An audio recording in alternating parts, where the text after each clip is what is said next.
Coucou, welcome. Si tu es sur cette vidéo, c'est parce que toi aussi, tu comprends beaucoup de choses, tu vois exactement ce qui te bloque, tu vois exactement pourquoi tu n'avances pas, mais pour autant, tu n'arrives pas à avancer concrètement. C'est de ça dont on va parler dans cette vidéo et je vais t'expliquer comment concrètement faire pour changer ça.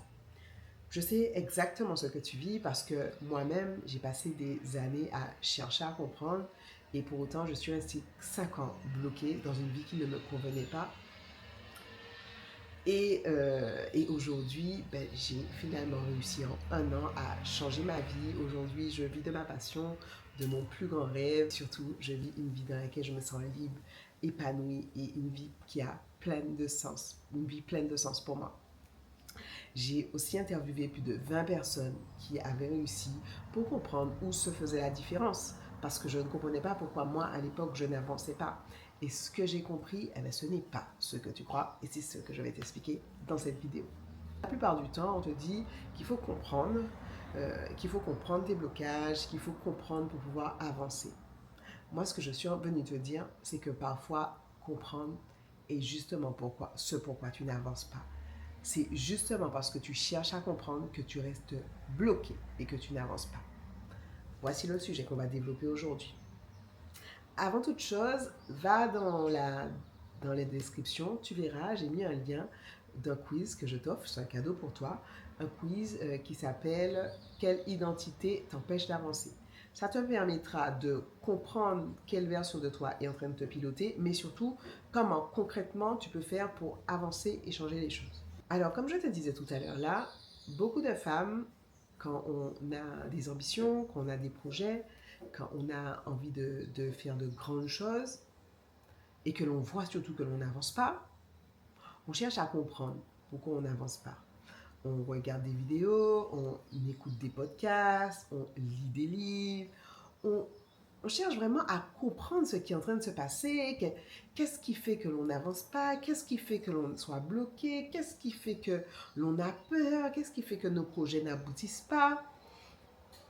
Mais le piège, c'est que l'on reste très longtemps dans cette recherche et dans cette, dans cette compréhension. Parce que surtout quand on est une femme intelligente, on aime apprendre, on aime comprendre et comprendre une chose va nous pousser à chercher à comprendre, à approfondir et à comprendre mieux et analyser et à réfléchir et à analyser encore. Et finalement, on passe notre vie dans cette phase d'analyse. On passe notre vie dans cette phase de recherche, mieux comprendre, mieux rechercher, un podcast, ah, une prise de conscience, ah, encore une autre prise de conscience. Et finalement, toutes ces prises de conscience-là nous donnent l'impression d'avancer, en fait.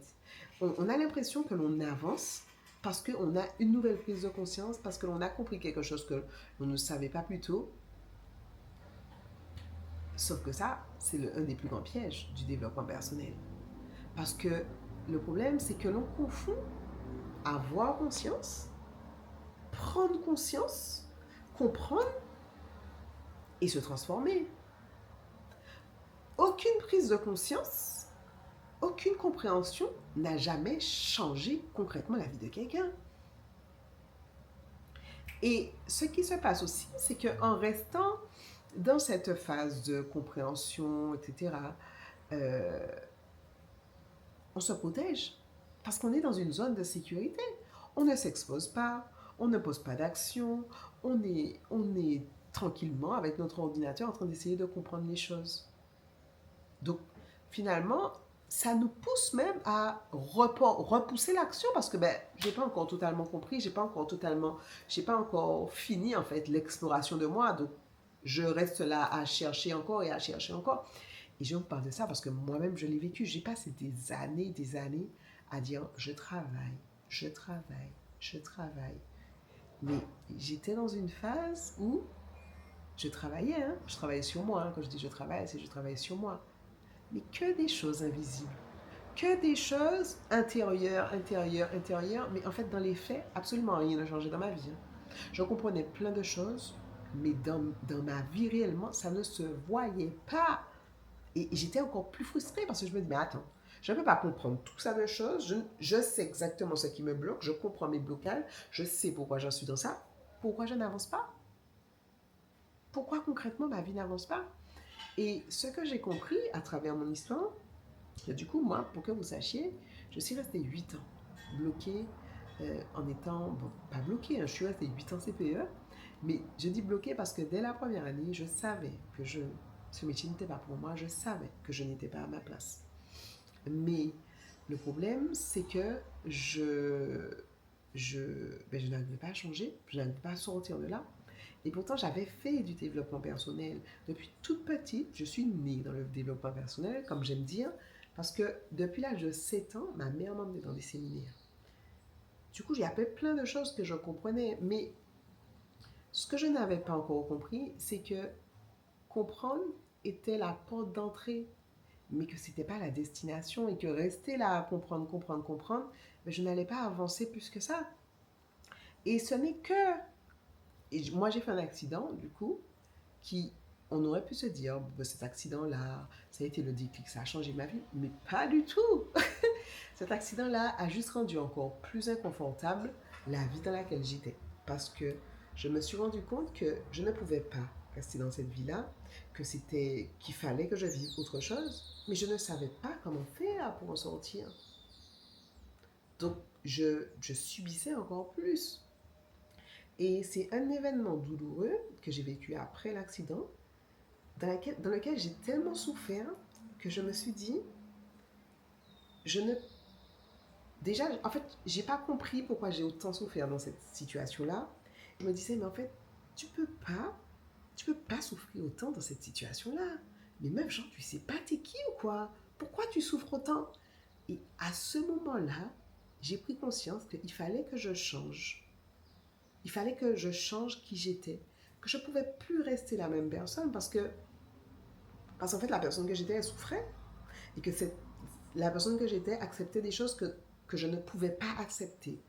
Donc, à partir de là, je me suis dit qu'il faut que je change qui je suis réellement. Et donc, j'ai arrêté de chercher à comprendre et je me suis mise dans la peau de celle que je voulais être. J'ai commencé à réfléchir comme elle.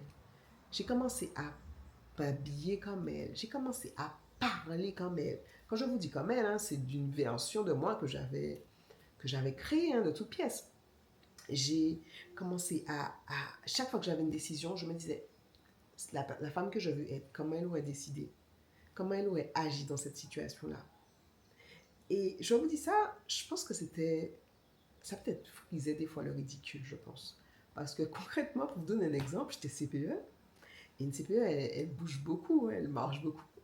Et moi, j'allais au lycée perché sur des talons, parce que c'était la femme que je voulais être. Moi, j'étais une girl boss. Et que du coup, il fallait que je sois sur mes talons. Et je vous parle de ça parce que ça a tout changé pour moi. Parce que je pense que je me regardais d'en haut et je me disais, mais attends, mais comment tu peux être cette personne-là qui porte des talons, qui parle de cette façon, qui s'exprime comme ça, qui s'habille ainsi, et être dans cet environnement-là? Il y a un problème, il y a un décalage entre la personne que tu es maintenant et la vie que tu mènes. Et c'est ça qui a changé les choses. C'est que j'ai naturellement switché et j'ai naturellement glissé vers la vie que je voulais grâce au fait que j'avais changé qui j'étais. J'avais arrêté de comprendre ce qui me bloquait et j'avais vraiment incarné ce vers quoi je voulais aller. Et ça a vraiment tout changé pour moi dans ma vie.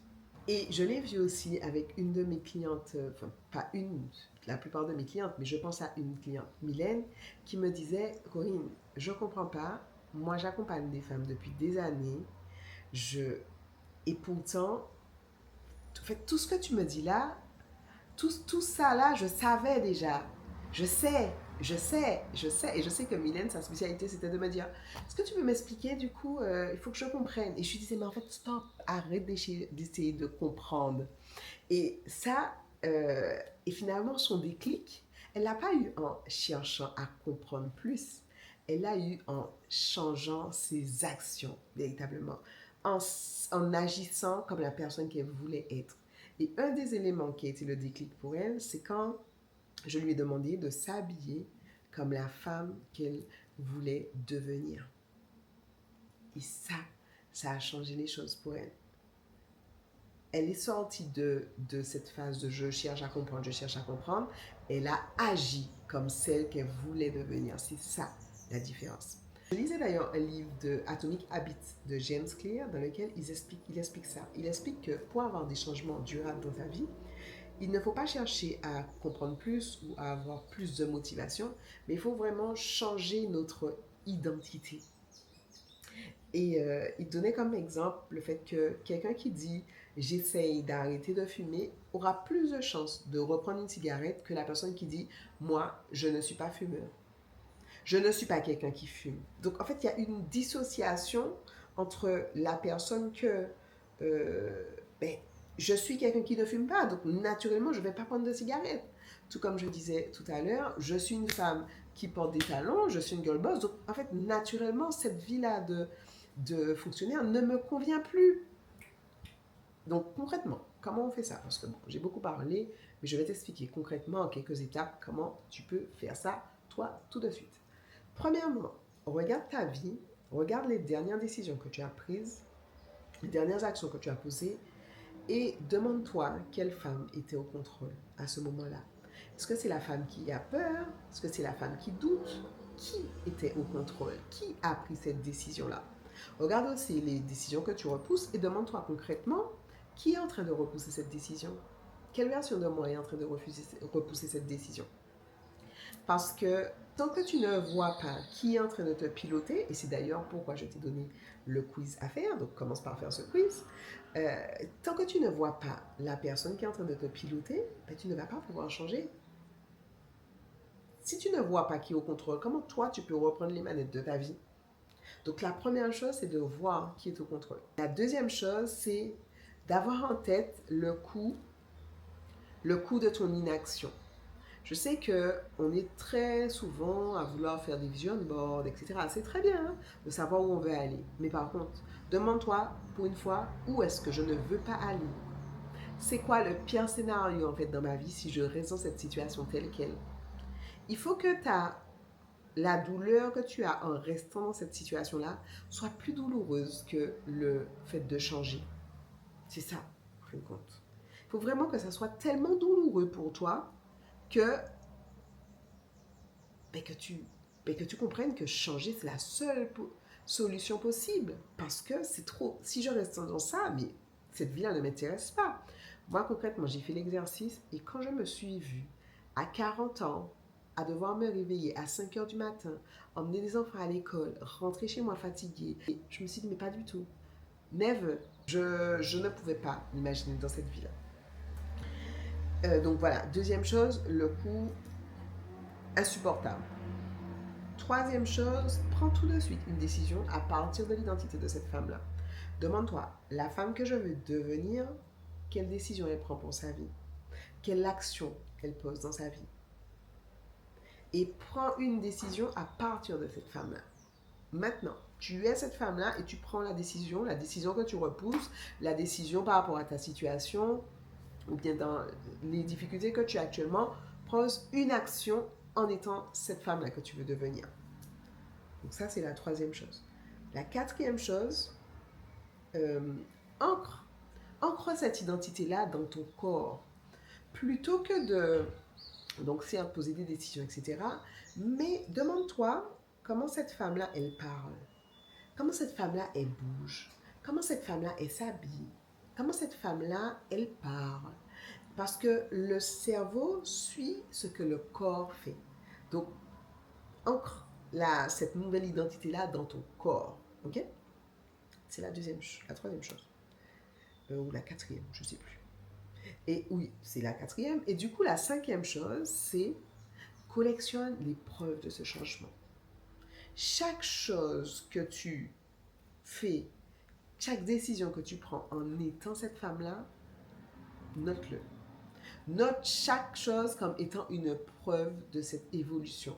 Parce que la confiance ne vient pas avant l'action. C'est l'action qui va créer ta confiance en te disant, OK, maintenant je suis cette femme-là. Donc, tu poses chaque fois une action, tu notes chaque fois, pardon, toutes les preuves qui fait que tu es devenue cette femme-là et que tu es maintenant dans cette nouvelle identité. Voilà, donc tout ce que je voulais te dire et pour te montrer en fin de compte que tu n'as pas besoin de comprendre plus, tu n'as pas besoin d'avoir de nouvelles prises de conscience, que ce que tu as besoin, c'est d'incarner la femme qui est capable d'avoir la vie que tu veux. C'est ça qui va tout changer pour toi. Je vais être claire sur quelque chose avant de conclure cette vidéo. Comprendre tes blocages, c'est essentiel. C'est l'étape 1. Mais ce n'est pas la destination. Après le fait de comprendre tes blocages, il faut pouvoir désamorcer ces blocages-là. Et c'est là, et c'est ça que personne ne te dit. Non seulement il faut pouvoir désamorcer ces blocages, mais surtout, on peut rester des années à tourner en rond dans la réflexion, dans la compréhension, dans l'analyse, sans jamais avancer. Parce que ce qui transforme réellement, ce n'est pas comprendre, c'est incarner ce que l'on veut devenir. Pour que ça soit encore plus clair pour toi, je t'invite à regarder ma vidéo. Donc, je vais mettre la vidéo là. La vidéo dans laquelle je parle de mon parcours. Comme ça, tu comprendras exactement par quoi et comment concrètement j'ai mis en place le changement dans ma vie qui m'a permis de passer d'une situation où je tournais en rond depuis 5-6 années à pouvoir réellement changer ma vie en 1 an.